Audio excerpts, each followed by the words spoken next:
बहुत लोगों का प्रॉब्लम था कि वंशावली जो है उसको बनाने का सरल उपाय क्या है, मतलब किस तरीके से वंशावली आप आसानी तरीके से बना सकते हैं और कहाँ कहाँ काम आएगा। देखिए बहुत इंपॉर्टेंट जानकारी है ये कि वंशावली, आज जो टॉपिक पे बात करने वाले हैं कि वंशावली बनाने का सरल उपाय क्या है और यह मान्य होगा कि नहीं होगा, और वंशावली कितने तरह से बनाया जाता है, मतलब क्या क्या लेवल है बनाने का, कहाँ कहाँ से आप बनवा सकते हैं, तो इसको बनाने में कितना खर्च आता है, अगर आप बनवाएंगे तो क्या खर्च आता है, इसके बारे में आज जो है डिस्कस करने वाले हैं।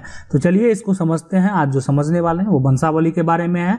अगर आपके पास भी वंशावली से संबंधित कभी भी, देखिए वंशावली हर एक आदमी का कभी न जरूरी तो पड़ने वाला ही है, और जरूरी कब पड़ता है वो पहले बात कर लेते हैं, उसके बाद जो है बताएंगे कि किस तरीके से बनाना है। तो पहले उसको ही समझेंगे कि जरूरी कब पड़ता है। देखिए जब पहला सबसे बड़ा जो इम्पोर्टेंट होता है ना, इसका ये महत्वपूर्ण होता है तब जब प्रॉपर्टी का बंटवारा परिवार में होता है, और उस परिवार में अगर प्रॉपर्टी का बंटवारा होता है, जो कि जमीन है, प्रॉपर्टी है, अगर उसका बंटवारा होता है तो वंशावली का जरूरत पड़ता ही पड़ता है, वहां पे नितांत जरूरी है। इसलिए कि जो व्यक्ति बंटवारा कर रहा है ना, अगर वो संपत्ति पिता की है तो उसका कितना शेयर बनता है ना, वो किस पोजीशन पे है, उसका कितना शेयर बनता है ना, इसका पता वंशावली से ही चलता है। मान लेते हैं कि परवेज सिंह है, और परवेज सिंह का अभी ये क्या क्या मेंशन करना उसके बारे में आगे बात करेंगे, लेकिन परवेज सिंह का जो पुत्र है वो संजय सिंह है, पुत्री अनीता कुमारी है और विनोद सिंह है। अब इसमें मान लेते हैं कि कोई एक जो पोजीशन है, मान लेते हैं अंकित सिंह जो है वो संजय सिंह का पुत्र है, अगर कोई भी संपत्ति परवेज सिंह का है तो अंकित सिंह का कितना शेयर बनेगा, इसका प्रूफ कहां से होगा, तो वो होगा वंशावली से। बिना वंशावली का ये पता नहीं चलेगा ना इसमें कितने जो है वंशज हैं, है ना, जो कि पैतृक संपत्ति के हकदार हैं। तो परवेज सिंह के पास मान लेते हैं कि ये संपत्ति है, ये जो आप देख रहे हैं ये संपत्ति है, तो आप समझ सकते हैं ये तो 3 टुकड़ा में पहले ही बट जाएगा। संजय सिंह, अनीता कुमारी और विनोद सिंह कानूनी के तरीके से बात करते हैं, और लेकिन जो एक तरह से समाज में चलता आया उसके बारे में बात करेंगे, वो क्या करना है। तो 3 तरीके से जो ये डिवाइड हो रहा है प्रॉपर्टी परवेज सिंह का, तो अब जो अंकित सिंह है वो संजय सिंह के संपत्ति का हकदार है। मान लेते हैं ये संपत्ति संजय जी का है, तो संजय सिंह का जो है यहाँ पे 2 पार्ट में डिवाइड होगा। तो अगर कानूनन अंकित सिंह कभी भी पैतृक संपत्ति में या पूर्वज की संपत्ति में, जो भी है उनके दादा परदादा की संपत्ति में कानूनी तरीके से हक लेना चाहेंगे तो उनको बस सिर्फ इस प्रॉपर्टी का इतना ही शेयर मिलेगा। किसको? अंकित सिंह को। ये जो शेयर मिलेगा वो अंकित सिंह का शेयर मिलेगा, अगर ये कानूनी तरीके से अपना शेयर लेना चाहेंगे तो। लेकिन ये शेयर कब मिलेगा? जब उनको वंशावली देना होगा, इसलिए कि वंशावली से ही स्पष्ट होता है कि उनका शेयर कितना बनेगा। मान लेते हैं ये ज्यादा बोल रहे हैं, कम बोल रहे हैं, तो वंशावली ये बात स्पष्ट करेगा कि ये किस पोजीशन पे है, ठीक है, और उनका कितना शेयर बनना चाहिए। तो ये इसी के लिए वंशावली जो है ज्यादातर बनाया जाता है। अन्य पर्पस भी है वंशावली का, अन्य कामों में कोई भी योजना का लाभ हो या अन्य जो भी है प्रक्रिया, उसके तहत भी वंशावली यहाँ पे जो है जरूरी होता है, वंशावली का जरूरत होता है। तो वंशावली हर एक का जरूरत है, ऐसा नहीं है। तो वंशावली जो है हर को बनाना, कभी न कभी ये बनाना ही पड़ता है। आप अगर पिता के अकेले बेटे हैं तो ये भी कौन साबित करेगा? वो साबित करता है वंशावली ही। मान लेते हैं कि परवेज है ना, परवेज जो सिंह है इनका कोई एक ही बेटा है, मान लेते हैं एक ही बेटा है संजय, और कोई बच्चा नहीं है, संजय सिंह ही है। तो इसमें तो ये कौन साबित करेगा कि इसका जो एक बेटा संजय सिंह है परवेज सिंह का, है ना, तो ये कौन साबित करेगा कि एक ही बेटा है? वो करेगा वंशावली। अब कोई भी डॉक्यूमेंट गलत तरीके से बना लेना वो तो धोखाधड़ी है, आप बना सकते हैं, है ना।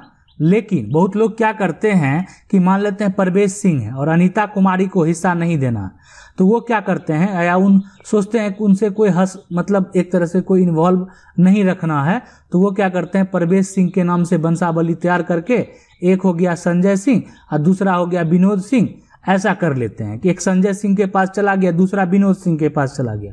अब एक अनीता कुमारी को छोड़ दिया गया, अब अनीता कुमारी इस वंशावली में है ही नहीं। अगर अनीता कुमारी वंशावली में नहीं है, ठीक है, ये अनीता कुमारी अगर वंशावली में नहीं है तो उनका संपत्ति का शेयर तो मिलेगा ही नहीं। तो 2 पार्ट में ही बट जाएगा, जो है प्रॉपर्टी का बंटवारा हो गया। लेकिन कानूनन तो अनीता कुमारी का ही शेयर बनता है। कभी अगर उस वंशावली को के आधार पे अगर क्लेम करना चाहे अनीता कुमारी या उनके वंशज, तो वो कर सकते हैं कानूनन पैतृक संपत्ति पे। तो उसके लिए भी उपाय की बात करेंगे, क्या करना है, ठीक है।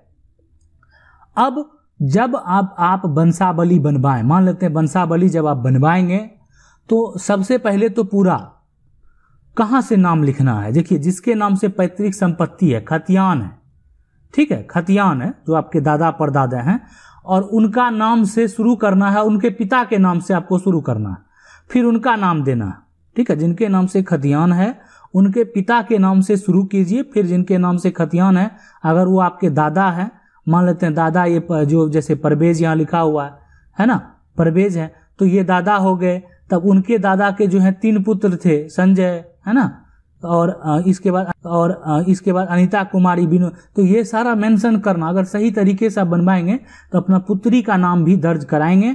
और साथ साथ अगर आप जो है जैसे संजय सिंह है और आप पुत्र हैं, ठीक है, तो आप उसके नीचे में संजय सिंह जो है आप और उसका अपने पत्नी का नाम भी दर्ज करें। अब क्यों करें पत्नी का नाम दर्ज? जब आप मान लेते हैं, देखिए पत्नी का नाम इसीलिए दर्ज करेंगे, पत्नी भी परिवार का उत्तराधिकारी है, ऐसा नहीं है कि नहीं है। तो मान लेते हैं कि संजय सिंह एक्सपायर हो गए, नहीं रहे इस दुनिया में, और कोई वंशज नहीं है, तो यहाँ पे पत्नी का हक तो बनता है, इसलिए कि वंशावली में भी ये बात दर्ज है ना। तो इसलिए यहाँ पे जो अगर पहला हकदार जो है, यहाँ पे पहला पार्टी उस संपत्ति का जो हकदार होगा वो उसकी पत्नी होगी। अब उसके बाद पत्नी नहीं है तो फिर वो आगे की बात है। तो इसलिए यहाँ पे परवेज सिंह के जो पुत्र हैं उसके साथ जो डॉक्यूमेंट आप तैयार कीजिए उसमें पत्नी का भी नाम दर्ज कीजिए, पति का भी नाम दर्ज कीजिए। विनोद सिंह, जबकि पति उतने हकदार नहीं है, है ना, कानूनन वो फाइट नहीं कर सकते हैं। अनीता कुमारी कर सकती है, उनके वंशज कर सकते हैं।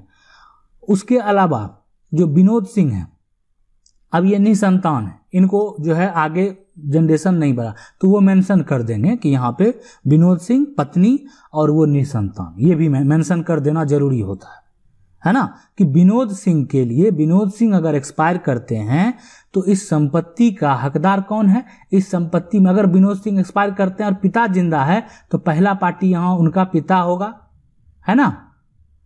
और अगर विनोद सिंह एक्सपायर करते हैं और विनोद सिंह के नाम से संपत्ति है, ठीक है, तो यहां पे अगर उनकी पत्नी जिंदा है तो उनकी पत्नी होगी पार्टी जो संपत्ति के हकदार होगी। उसके बाद अनीता कुमारी और संजय सिंह उसके हकदार होंगे, और कोई तो हकदार यहाँ पे नहीं होगा, तो ये सेकेंड पार्टी होगा। इन्हें पत्नी के डेट करने के बाद ही अनीता कुमारी संजय सिंह उस पर हक जमा सकते हैं। आई बात समझ में? तो करना क्या है, वंशावली बनाने का सरल उपाय क्या है वो देखिए, ग्राम पंचायत के द्वारा बनाया जाता है। पहला है ये कि ग्राम पंचायत जो है ना, ग्राम पंचायत के द्वारा जो है ये तैयार किया जाता है। और यह जो है बिल्कुल, अगर रही मान्यता की बात तो इसकी भी मान्यता है।